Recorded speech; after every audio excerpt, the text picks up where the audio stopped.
Welcome back to my kitchen.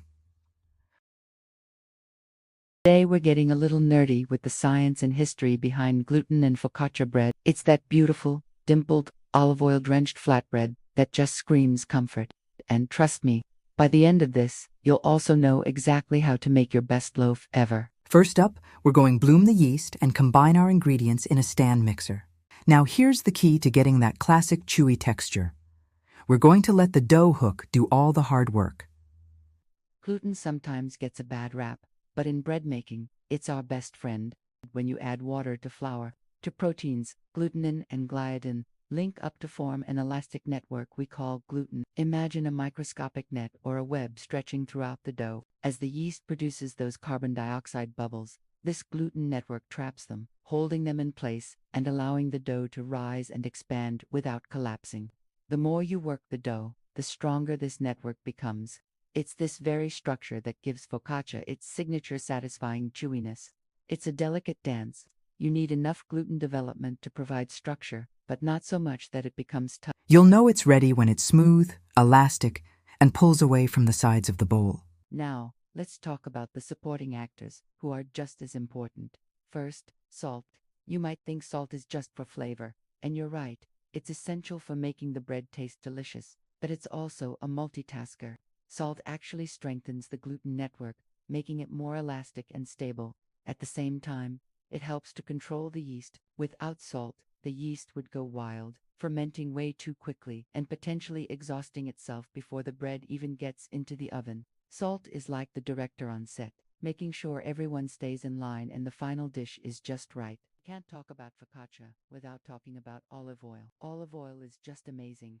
It adds that fruity flavor and gives food a crispy outside while keeping it soft inside. Fat, like olive oil, actually shortens the gluten strands.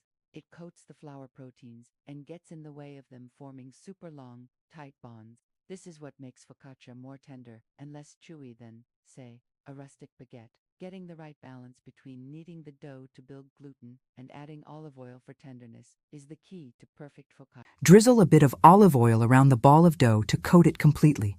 This prevents a skin from forming. Now cover it up and pop it into the fridge. We're going to let it rest and rise slowly in there for overnight. Fermentation isn't just about the rise. It's about flavor development. While the yeast works, it's also making that yummy, tangy bread smell we love. This is why many of the best focaccia recipes call for a long, slow fermentation in the refrigerator. This cold proof slows down the yeast SCO to production but gives the flavor-producing enzymes plenty of time. All right, our dough has had its beauty sleep. Gently place it onto a well-floured surface. You can have fun with dye and colors with the dough. Be careful not to knock out all that air we worked so hard to create. Building that gluten network, you're stretching and folding the dough to create a strong, elastic texture. The dough will transform from a sticky, messy blob into a smooth, perfect ball that holds its shape. Proper kneading is essential for a fluffy, airy crumb. If you underknead, your gluten network will be too weak to trap the gas. You'll get a thick, hearty loaf. Baking focaccia is all about feeling the dough come alive. It can be traditional rectangle-shaped or gently stretch and press it out into your desired focaccia shape on a baking sheet lined with parchment paper. Now for the fun part, decorating. Fresh herbs and olive oil are the star of this recipe. It can be topped with whatever you like. I'm using some cherry tomatoes, rosemary, and sea salt. Time to use your dyed parts. Oil it again so all the veggies don't burn. Use your fingertips to press down and create those iconic dimples. Before we bake, here's a pro tip I learned for an amazing oven spring. Place a small oven-safe dish with a scoop of ice or a bit of water on the bottom rack of your oven. When you put the bread in, the melting ice creates steam.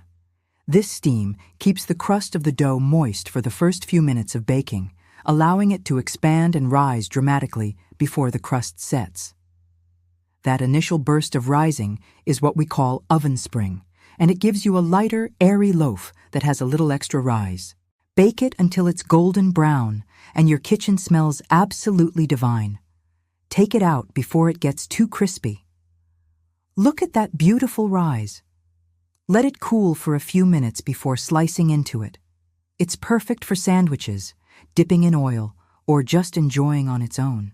Where did this amazing bread come from? Bread's been around forever, a key part of our history. Our journey with bread began with ancient grains, things like einkorn and emmer. Over millennia, we've cultivated and crossbred these grains to create the modern wheat we use today, which is much higher in gluten and better for making light, risen breads. Focaccia's own story is just as rich. Its roots stretch way back, possibly to the Etruscans in north-central Italy, or even the ancient Greeks, long before the Roman Empire. The name itself comes from the Roman panis fococius, which translates to hearth bread.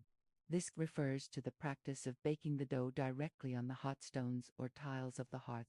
It was a simple, rustic flatbread, likely seasoned with whatever was on hand: herbs, salt, and of course, olive oil. Focaccia started out simple, but guess what? It paved the way for other Italian favorites like pizza. How cool is that?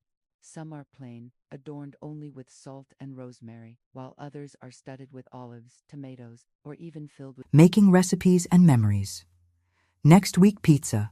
Next week is creating pizza dimples and for olive cinnamon oil. rolls. Remember,